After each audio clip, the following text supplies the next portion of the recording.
ಬಯಲಲ್ಲೇ ಗುದ್ದಾಡ್ತಾ ಇರುವಂತಹ ಕಮಲ ನಾಯಕರ ಬಗ್ಗೆ ವರದಿಯನ್ನು ನಿಮಗೆ ತೋರಿಸ್ತೀನಿ. ಭಾಳ ಮುಖ್ಯವಾಗಿ ಯಾವ ಸ್ವರೂಪದಲ್ಲಿ ಇವರ ಮಾತಿನ ವೈಖರಿ ಇದೆ ಅಂತ ಹೇಳಿದರೆ ನೋಡೋದಕ್ಕೆ ನಿಜಕ್ಕೂ ಕೂಡ ಒಂದೇ ಪಕ್ಷದಲ್ಲಿ ಇದ್ದುಕೊಂಡು ಈ ಲೆವೆಲ್ನಲ್ಲಿ ಇವರು ಮಾತನಾಡ್ಕೊಳ್ತಾರಲ್ಲ ಅನ್ನೋದು ಯಾರಿಗಾದರೂ ಅನಿಸುತ್ತೆ. ಕಾಂಗ್ರೆಸ್ನವರ ವಿರುದ್ಧ ಬಿ ಜೆ ಪಿಯವರು ಹೇಗೆ ಮಾತಾಡ್ತಾರೆ, ಬಿ ಜೆ ಪಿಯವರ ವಿರುದ್ಧ ಕಾಂಗ್ರೆಸ್ನವರು ಹೇಗೆ ಮಾತಾಡ್ತಾರೆ ಅಂತೇಳಿ ಆಗಾಗ್ಗೆ ನೋಡೋದಕ್ಕೆ ಸಿಗ್ತಾ ಇರುತ್ತೆ. ಆದರೆ ಬಯಲಲ್ಲೇ ಗುದ್ದಾಟ ನಡೀತಾ ಇರೋದ್ರಿಂದ ಈಗ ಸ್ವಪಕ್ಷದ ಒಳಗಡೆ ಹಿಂಗೆಲ್ಲ ಮಾತಾಡ್ತಾರೆ ಅನ್ನೋಂಥದ್ದು ನೋಡುವ ಒಂದು ಅಪೂರ್ವ ಅವಕಾಶ ಅಂತೇಳಿ ಇದನ್ನು ಪರಿಗಣಿಸ್ಬೋದು. ಈ ವರದಿ ನಿಮಗೆ ತೋರಿಸ್ತೀನಿ.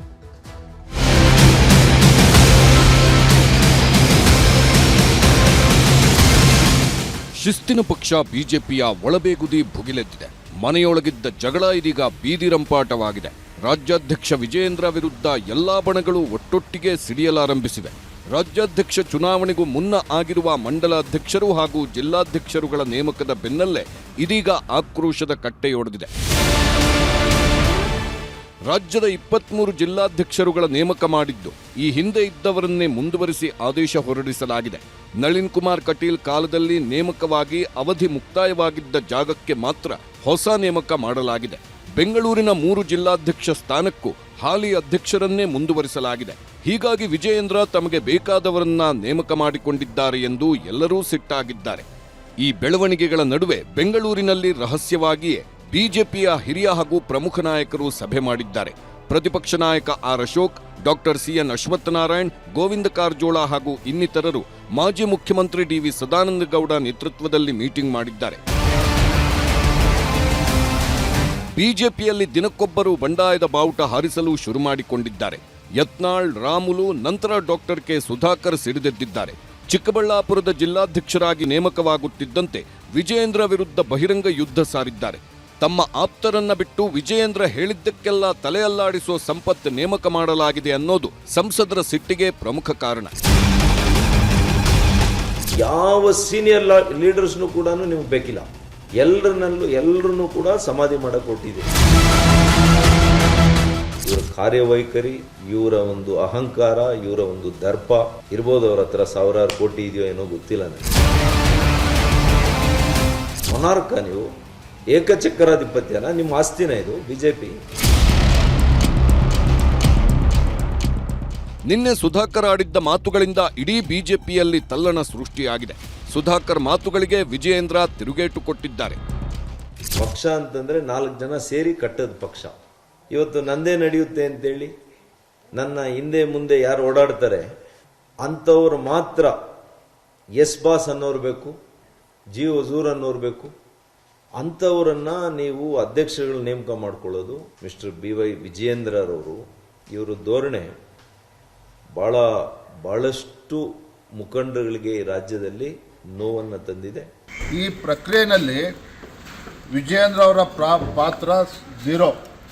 ರಾಜ್ಯದ ಅಧ್ಯಕ್ಷ ಇರ್ಬೋದು, ರಾಜ್ಯದ ಅಧ್ಯಕ್ಷ ಇದ್ದರೂ ಸಹ ನನ್ನ ಜಿಲ್ಲೆ ಬಗ್ಗೆ ಅಭಿಪ್ರಾಯನ ಕೊಡ್ಬೋದೇ ಹೊರತು ರಾಜ್ಯದ ಯಾವುದೇ ಜಿಲ್ಲೆಗೆ ಅಭಿಪ್ರಾಯ ಕೊಡೋದಕ್ಕೆ ನನಗೂ ಕೂಡ ಅಧಿಕಾರ ಇಲ್ಲ. ಇದು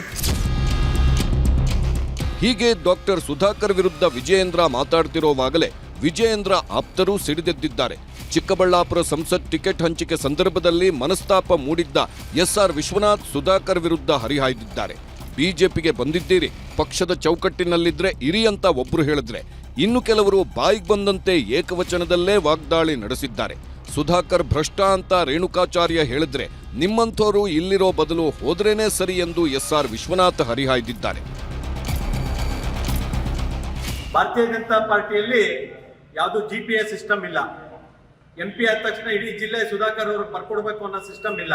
ಪ್ರೀತಮ್ ಗೌಡ ಹಾಸನ ಜಿಲ್ಲೆಯಲ್ಲಿ ಪ್ರಧಾನ ಕಾರ್ಯದರ್ಶಿ ಆಗಿದ್ದಾನೆ ಅಂತ ಹೇಳಿದ್ರೆ ಇಡೀ ಜಿಲ್ಲೆ ರಾಜಕಾರಣ ಪ್ರೀತಮ್ ಗೌಡ ನಿಷ್ಠದಲ್ಲಿ ಇರಬೇಕು ಅಂತ ಸರ್ವಾಧಿಕಾರಿ ಧೋರಣೆ ನಮ್ಮ ಪಕ್ಷದಲ್ಲಿ ನಡೆಯೋದಿಲ್ಲ, ನನ್ನೂ ಒಳಗೊಂಡಂತೆ. ಹೊಸಕೋಟೆಯಲ್ಲಿ ಯಾರು ಸಪೋರ್ಟ್ ಮಾಡಿದೆ ನೀನು? ಕಾಂಗ್ರೆಸ್ ಕ್ಯಾಂಡಿಡೇಟ್ ಸಪೋರ್ಟ್ ಮಾಡಿದೆ. ದೇವನಹಳ್ಳಿಯಲ್ಲಿ ಯಾರು ಸಪೋರ್ಟ್ ಮಾಡಿದೆ ನೀನು? KH ಮುನಿಯಪ್ಪ ಸಪೋರ್ಟ್ ಮಾಡಿದೆ. ಹೋಗಲ್ ಕಾರ್ಯಕರ್ತನ ಕೇಳ್ರಿ, ನೀನು ಪಕ್ಷದ ಬಗ್ಗೆ ಮಾತಾಡ್ತಾ ಇದೆಯಾ ನೀನು? ಪಕ್ಷ ಅಂದ್ರೆ ತಾಯಿ ಇದ್ದಂಗೆ ಸುಧಾಕರ್ ಅವರೇ. ಇಷ್ಟ ಇದ್ರೆ ಇರೋ, ಇವೆಲ್ಲ ಮಾತಾಡಕ್ ಹೋಗ್ಬೇಡ, ಡ್ಯಾಮೇಜ್ ಮಾಡಕ್ ಹೋಗ್ಬೇಡ. ನಿನ್ನಂತವ್ರು ಲಕ್ಷಾಂತರ ಜನ ನಮ್ಮ ಪಾರ್ಟಿಯಲ್ಲಿ ಅವ್ರೆ. ಈಗ ಅನೇಕ ಜನ ಪಾರ್ಟಿಗೆ ಹೊಸದಾಗಿ ಬಂದಿರೋರು ಪಕ್ಷದಲ್ಲಿ ಕೆಲಸ ಮಾಡ್ತಾ ಇಲ್ವಲ್ಲ ಕಡೆಗೆ. ನೀನು ಬ್ಲಾಕ್ ಮೇಲ್ ರಾಜಕಾರಣಿ, ಆರೋಗ್ಯ ಖಾತೆನೇ ಬೇಕು, ವೈದ್ಯಕೀಯ ಶಿಕ್ಷಣ ಖಾತೆ ಎರಡೂ ಬೇಕಂತ ಹೇಳಿ ನೀನು ಬಂಡವಾಳ ಬಯಲು ಮಾಡ್ಬೇಕಾ? ನೀನ್ ಎಂತ ಕಚಡ ರಾಜಕಾರಣಿ ಅಂತ ಜನಕ್ಕೆ ಚೆನ್ನಾಗಿ ಗೊತ್ತಿದೆ. ನಿನ್ನ ಯೋಗ್ಯತೆ ಪೂರ್ತಿ ಗೊತ್ತು. ರಾಜ್ಯದ ಅಧ್ಯಕ್ಷ ಫೋನ್ ಸ್ವೀಕಾರ ಮಾಡಿಲ್ಲ ಅಂತ ಹೇಳ್ತಿರಲ್ಲ. ಮಿಸ್ಟರ್ ಸುಧಾಕರ್, ನಿನ್ನ ಹಗರಣವನ್ನ ನೀನು ಮಾಡಬಾರದು ಮಾಡಿದಿ. ಸುಧಾಕರ್ ಸಮರ ಸಾರಿರುವಾಗಲೇ ರೆಬೆಲ್ಸ್ ಟೀಮ್ ಕೂಡ ಆಕ್ಟಿವ್ ಆಗಿದೆ. ಬಿ ಶ್ರೀರಾಮುಲು ಪರ ಬ್ಯಾಟ್ ಬೀಸಿದ ನಂತರ ಇದೀಗ ಸುಧಾಕರ್ ಪರ ನಿಂತಿದೆ ರೆಬೆಲ್ಸ್ ಟೀಮ್. ಸುಧಾಕರ್ ಮಾತುಗಳಿಂದಲೇ ವಿಜಯೇಂದ್ರ ಬಣ್ಣ ಬಯಲಾಗಿದೆ ಅಂತ ಬಸನಗೌಡ ಪಾಟೀಲ್ ಯತ್ನಾಳ್ ಕುಟುಕಿದ್ದಾರೆ. ವಿಜಯೇಂದ್ರ ಬದಲಾವಣೆಗೆ ಬಿಗಿಪಟ್ಟು ಹಿಡಿದಿರುವ ರೆಬೆಲ್ಸ್ ರಾಜ್ಯಾಧ್ಯಕ್ಷ ಸ್ಥಾನಕ್ಕೆ ಚುನಾವಣೆಗೆ ಆಗ್ರಹಿಸಿದ್ದಾರೆ. ಯಾರು ಚಿತ್ರದುರ್ಗ ಲೋಕಸಭಾ ಸದಸ್ಯರಿಗೆ ಹೊಡಿಲಕ್ಕೆ ಬಂದಂತ ವೇದಿಕೆ ಮೇಲೆ ಇವತ್ತು ಜಿಲ್ಲಾಧ್ಯಕ್ಷ ಮಾಡಿದ್ದಾರೆ. ಅಂದರೆ ಇವರು ಯಾವ ದಿಕ್ಕಿನಲ್ಲಿ ಪಕ್ಷ ಒಯ್ತಾ ಇದ್ದಾರೆ, ಇವ್ರ ಪಕ್ಷ ಕಟ್ಟಬೇಕಂತಿದೀವೋ ಏನೋ ಅವ್ರು ಪ್ರೈವೇಟ್ ಕಂಪ್ನಿ ಮಾಡ್ಕೋತಾ ಇದ್ರು, ಮಾಡ್ಕೊಂಡು ಬಿಡ್ಲಿ. ಇವತ್ತು ವಿಜೇಂದ್ರಗೆ ಎಷ್ಟು ದುಡ್ಡಿನ ದುರಂಕಾರ ಬಂದಿದೆಯಲ್ಲ, ಅದು ದುರಂಕಾರ ಇರ್ತಿತ್ತ? ಯಾಕಂದ್ರೆ ಇಷ್ಟು ದುಡ್ಡು ಆಗಿಬಿಟ್ಟಿದೆಯಲ್ಲ. ಬಹುಶಃ ಯಾವ ಮುಖ್ಯಮಂತ್ರಿನೂ ಮಾಡಿರ್ಲಿಕ್ಕಿಲ್ಲ, ಅಟ್ಟು ಮಾಡಿಬಿಟ್ರೆ ಅವ್ರು ಪಾಪ ಅವ ಮತ್ತೆ ಪಾದಯಾತ್ರೆ ಮಾಡ್ತಾನೆ 3 ಸಲ ಸಿದ್ದರಾಮಯ್ಯ. ಯಡಿಯೂರಪ್ಪ ಒಬ್ಬನೇ ಪಾರ್ಟಿ ಕಟ್ಟು ಅಧ್ಯಕ್ಷ ಆಗಲಿಲ್ಲ, ಮುಖ್ಯಮಂತ್ರಿ ಆಗಲಿಲ್ಲ. ನಾವೆಲ್ಲ ದುಡಿಮೆ ಇದೆ, ಈ ಬಚ್ಚನಿಂದ ಏನು ಕಲಿಬೇಕಾಗಿಲ್ಲ ನಾವು. ಇನ್ನು ಹೊಗಳು ಭಟ್ಟರನ್ನೇ ಮಂಡಲ ಜಿಲ್ಲಾಧ್ಯಕ್ಷರನ್ನಾಗಿ ಮಾಡಿಕೊಳ್ತಾರೆ ನೋಡಿ ಅಂತ ಯತ್ನಾಳ್ ತಿಂಗಳ ಹಿಂದೆಯೇ ಹೇಳಿದ್ದರು. ಇದೀಗ ಅದೇ ಗೋಚರವಾಗ್ತಿದೆ. ಈ ಚುನಾವಣೆಯೆಲ್ಲವೂ ಗಿಮಿಕ್ ಅಂತಿದ್ದಾರೆ ಯತ್ನಾಳ್. ಮಾಜಿ KJP ಒಳಗೂ ಇನ್ನೂ ಅತಿ ನಿಷ್ಠಾವಂತರು ಯಾರಾದರೂ ಅವ್ರಿಗೆ ಅಡ್ಡೆ ಆದ್ಯತೆ. ಹೊಗಳು ಭಟ್ರು ಅವ್ರದ್ದೆಲ್ಲ ವ್ಯವಸ್ಥೆ ಮಾಡೋರು, ರಿಯಲ್ ಎಸ್ಟೇಟ್ ಮಾಡಿ ದುಡ್ಡು ಮಾಡೋರು, ಪಕ್ಷವನ್ನ ಅಡ್ಜಸ್ಟ್ಮೆಂಟ್ದಿಂದ ಈಗಾಗಲೇ ಬಲಿ ಕೊಟ್ಟಾರೆ. ಅದರ ಮುಂದುವರೆದ ಭಾಗ ಅಷ್ಟೇ. ಇದನ್ನೆಲ್ಲ ಈ ಟ್ಯಾಗ್ ಪ್ರಹಸನ ಮಾಡ್ತೀರಿ. ಒಮ್ಮೆ ವಿಜೇಂದ್ರ ಅಂತ ಹೇಳಿ ಎಬ್ಬಿಸ್ಬಿಟ್ರಲ್ಲ ಕೈಯ. ವಿಜೇಂದ್ರ ಅವರು ಆಂತರಿಕ ಚುನಾವಣೆ ಮಾಡಿ ಏನು ಸುಡುಗಾಡು ಆಂತರಿಕ ಚುನಾವಣೆ. ಅರುಣ್ ಸಿಂಗ್ ಕೋಟ್ಯಾಧೀಶಾಗಿ ಹೋದ್ರಿ ಕರ್ನಾಟಕದಿಂದ. ಇಲ್ಲಿ ಸರ್ಕಾರ ಬಿದ್ದು ಕೂಡ ಓಡೋಗ್ಬಿಟ್ಟ ರಾಜಸ್ಥಾನಕ್ಕೆ. ಇದು ಕುಚ್ ಭಿ नहीं है, पैसा नहीं है, वो अभी राजस्थान में है, वो मजा ले रहे राजस्थान में. ಒಂದು ವೇಳೆ ಎಲೆಕ್ಷನ್ ನಡೆದರೆ ರೆಬೆಲ್ಸ್ ಅಭ್ಯರ್ಥಿ ಯಾರು ಎಂಬ ಬಗ್ಗೆ ಕುತೂಹಲ ಮೂಡಿದೆ. ಈ ಕುತೂಹಲಕ್ಕೆ ನಾಳೆ ಉತ್ತರ ಸಿಗಲಿದೆ. ನಾಳೆ ರೆಬೆಲ್ಸ್ ಟೀಮ್ನ ಮಹತ್ವದ ಸಭೆ ಬೆಂಗಳೂರಿನಲ್ಲಿ ನಡೆಯಲಿದ್ದು ಯಾರು ಸ್ಪರ್ಧೆ ಮಾಡಬೇಕೆಂದು ನಾಳೆಯೇ ಫೈನಲ್ ಆಗಲಿದೆ.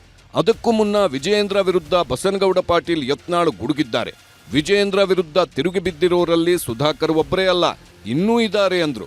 ವಿಜಯೇಂದ್ರಗೆ ದುಡ್ಡಿನ ದುರಹಂಕಾರ, ಆ ಬಚ್ಚನಿಂದ ಕಲಿಬೇಕಿಲ್ಲ ಎಂದು ಟಾಂಗ್ ಕೊಟ್ಟರು Yatnal.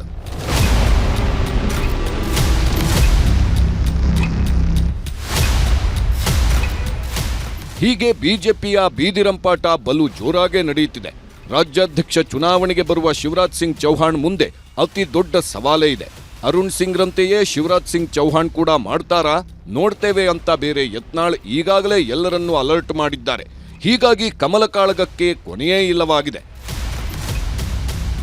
Bureau report, news 18. BJP ನಾಯಕರು ಬಯಲಲ್ಲಿ ಗುದ್ದಾಟವನ್ನು ಬಹಳ ಜೋರಾಗಿ ಮಾಡ್ತಾ ಇದ್ದಾರೆ. ಇದು ಎಲ್ಲಿಗೆ ಹೋಗುತ್ತೆ ನೋಡಬೇಕು. ಇನ್ನು